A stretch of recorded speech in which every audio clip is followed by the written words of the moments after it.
जय श्री कृष्ण। स्वागत है आप सभी का मेरे YouTube चैनल पर। मैं हरिओम शर्मा आज आपको हल छठ की कथा सुना रहा हूँ।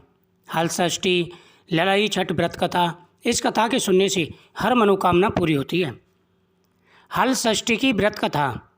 एक बार द्वापर युग में धर्मराज युधिष्ठिर और भगवान श्री कृष्ण एक ही स्थान पर विराजमान थे।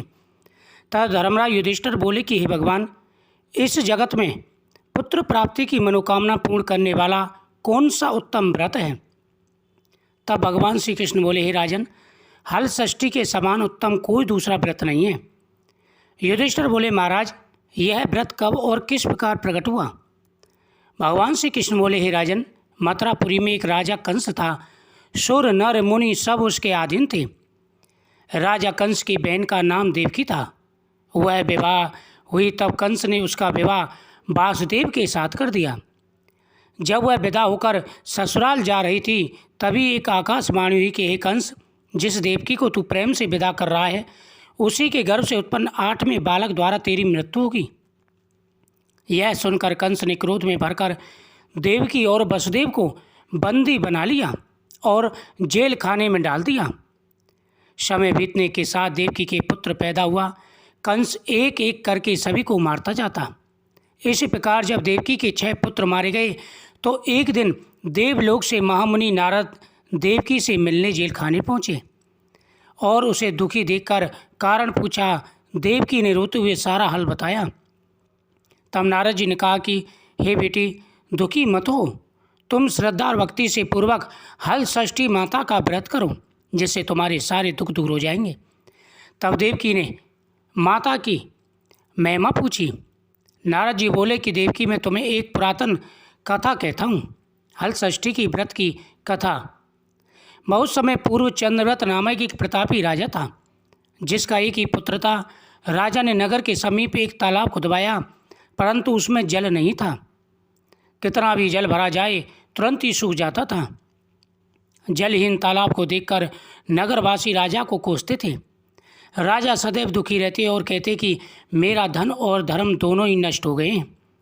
एक दिन स्वप्न में वरुण देव ने राजा से कहा कि हे राजन, यदि तुम अपने पुत्र की बलि दोगे तो तालाब में जल भर जाएगा। प्रातःकाल राजा ने स्वप्न की बात दरबार में बताई और कहा कि मैं अपने इकलौते पुत्र का बलिदान नहीं कर सकता, चाहे तालाब में पानी रहे या ना रहे। राजा की बात सुनकर के राजकुमार बोला, मैं स्वयं अपनी बलि दे दूंगा, क्योंकि मेरे बलिदान से पिता का सुयश बढ़ेगा तथा जनता को सुख मिलेगा। यह कहकर राजकुमार स्वयं तालाब की तलहटी में जाकर बैठ गया और उसके प्रभाव से तालाब तत्काल जल से भर गया। उसमें कमल के पुष्प खिल गए तथा सभी जल जंतु बोलने लगे। राजा ने यह समाचार सुना और दुखी होकर वन को चला गया। वन में 5 स्त्रियां हल षष्ठी की माता की पूजा कर रही थीं। राजा द्वारा व्रत की विधि पूछने पर स्त्रियों ने माता की महिमा का वर्णन कर दिया, जिसको सुनकर राजा वापस लौट आया और रानी से कहा कि तुम भी हल षष्ठी माता का व्रत करो। राजा की बात सुनकर रानी उसी दिन से व्रत रखकर पूजा करने लगी, जिसके प्रभाव से कुछ समय बाद राजकुमार तालाब से बाहर आकर खेलने लगा। राजा यह सुनकर प्रसन्न हुए और राजकुमार को महल में ले आए। तभी से रानी प्रतिवर्ष हल षष्ठी माता का व्रत कर रही थी। हल षष्ठी की दूसरी कथा। उज्जैन नगरी में एक पुरुष के 2 स्त्रियां रेवती तथा मानवी थीं। भाग्य से मानवी के 2 पुत्र थे, परंतु रेवती की कोई संतान नहीं थी। सौत के 2 लड़के को देखकर वह हमेशा ईर्ष्या से जला करती थी। एक दिन ईर्ष्या की वशीभूत हो वह मानवती से बोली कि बहन, तुम्हारे पिता बहुत बीमार हैं, उन्होंने तुम्हें देखने के लिए बुलाया है। तभी एक राहगीर यह संदेश देकर गया है। यह सुनकर मानवती अपने दोनों पुत्र रेवती को सौंपकर पति की आज्ञा लेकर अपने पिता के घर चली गई। इधर रेवती ने सौत के दोनों लड़कों को मारकर गांव के बाहर जंगल में फेंक दिया।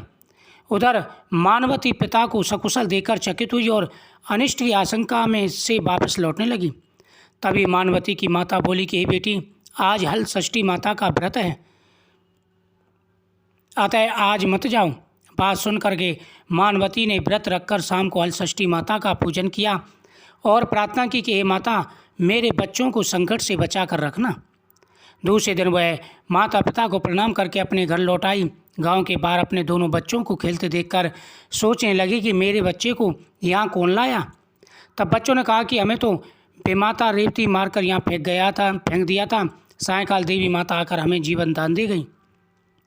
ऐसे हलषष्ठी माता की कृपा मानकर मानवती माता का गुणगान करती हुई अपने घर को आई। गांव की सभी स्त्रियां सुनकर आश्चर्य करने लगीं और उसी दिन से सभी हलषष्ठी माता का पूजन करने लगीं।